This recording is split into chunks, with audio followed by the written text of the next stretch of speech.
अब आप में से कोई प्रश्न पूछना चाहता हो इस मामले में, संविधान के बारे में और बाबा साहब अम्बेडकर के बारे में पूछना चाहता तो पूछ लीजिए। चलिए। जो 57 से 62 का कैबिनेट रहा, अच्छा, और परिवहन मंत्री का रोडवेज भी उन्होंने चालू की। अच्छा, स्टेच्यू या नरसिंहगढ़ में लगनी चाहिए, लगना चाहिए दादा वल्लभ साहब। हाँ, और मैंने भी इसको भारत से और संविधान सभा के सदस्य थे वो।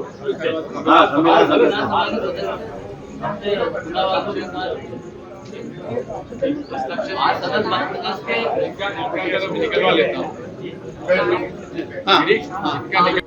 वार्ड नंबर 12 इसमें अनुसूचित जाति के परिवार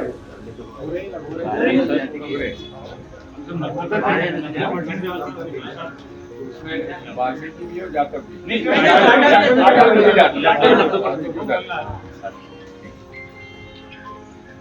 अब कितने घर होंगे यहाँ पर? पहले तो 1000 घर थे, लेकिन अब 500 हो गए। 500 और कहाँ चले गए? आठ के छोड़ के चले गए। तो गांव बसा तो 50-60 घर में चले गए। 100 यहाँ है, कुछ संजय नगर में है, कुछ ये भेखाटोल पे भी है। बढ़ गए। तो 2-2.5 के बढ़ते हैं। अलग अलग। यहाँ से वार्ड मेंबर कौन है? आप तो ये चुनाव लड़ा था पहले, ये रहा भी सही। अच्छा, अभी बीजेपी के आप लोग बैठे खड़े। मैंने बोला भी था उससे बोला था पार्षद से, हाँ। कल इसके साथ ही बोला था मैंने, क्या आना कल आ रहे तुम्हारी बात रखना। क्या था?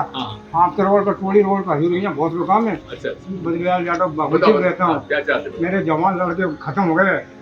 एक हाथ बिगड़ा, बस में हाथ टूटा, पेंशन नहीं पड़ रही, 600 से ज्यादा नहीं पड़ रहा है। अभी 600 रुपये मिल रहे हैं। 600 ही मिल रहा है। अब ये भी बात देखो कि पूरे भारत में हर राज्य गरीबों को वृद्धावस्था पेंशन दे रहे हैं और दिव्यांग पेंशन दे रहे हैं और विधवा पेंशन दे रहे नहीं दे रहे। कांग्रेस पार्टी हमारे राज्य में 300 रुपये चालू हुए थे, लेकिन भाजपा के राज में एक पैसा देख ढेला नहीं बढ़ाया। फिर कमलनाथ जी की कांग्रेस सरकार आई तो दूनी होगी, 600 कर गए। अब इन्होंने क्या किया कि महिलाओं को लाडली बहना का दे दिया। उनको कितने दिए? 1250।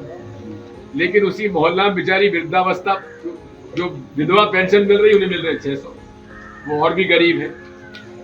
और दिव्यांगों को मिल रहे हैं 600 और वृद्धावस्था पेंशन मिल रही है 600। उसमें भी मांग 1250 भी पूरा होना चाहिए कि नहीं होना चाहिए? उसकी भी कांग्रेस पार्टी लड़ाई लड़ रही है। हर तरह से हम आपकी लड़ाई लड़ रहे हैं। ये जिस प्रकार से आपका अनुसूचित जाति जनजाति के वोट बिक रहे हैं, इसको आप लोग रोक सकते हो, हम लोग नहीं रोक सकते। बिल्कुल। और हम तो ये कहते हैं हुजूर कि एक अच्छा जीवन जीने के लिए सारे अधिकार संविधान ने दिए। बाबा साहब की वजह से पूरा एक अच्छा जीवन जीने का अधिकार मिला, लेकिन उस अधिकारों की अगर रक्षा किसी ने ईमानदारी से रक्षा करे, उसको लागू करा, तो कांग्रेस पार्टी ने करा, अन्यथा किसी पार्टी ने करा। तो यही कारण है जिसकी वजह से आज आप मुझे बताओ, 22 साल इनकी सरकार है, एक बार भी उन्होंने अनुसूचित जाति जनजाति के पक्ष में कोई फैसला किया हो तो बताओ। इनके लड़ाया एक क्रीम लेयर लाए थे। क्रीम लेयर क्या था? वही था ओबीसी का, ओबीसी का नहीं, एससी का। एससी उससे लड़वा दो। अब ये आपका जो बजट था उसमें भी कमी कर दी गई। सारा बजट जो है केवल एससी एसटी के सम्मेलन करने में जा रहे हैं।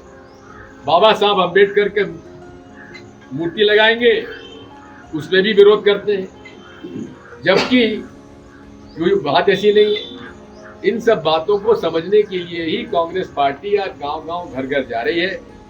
अब आपकी जवाबदारी, मैं तो यहाँ तक आ गया, अब आपकी जवाबदारी है आपके घर में, आपके परिवार में, आपके सम्मेलनों में, आपके शादी में, ब्याह में, ये सब बातें आप इसको पहुंचाओगे कि नहीं पहुंचाओगे? हाँ? वकील साहब, और कोई दिक्कत हो तो मैं आपकी लड़ाई लड़ूंगा ही। चाहे चुनाव जीतूं चाहे हारूं, मुझे फर्क नहीं पड़ता। लड़ाई में लड़ूंगा गरीब अन्याय के खिलाफ।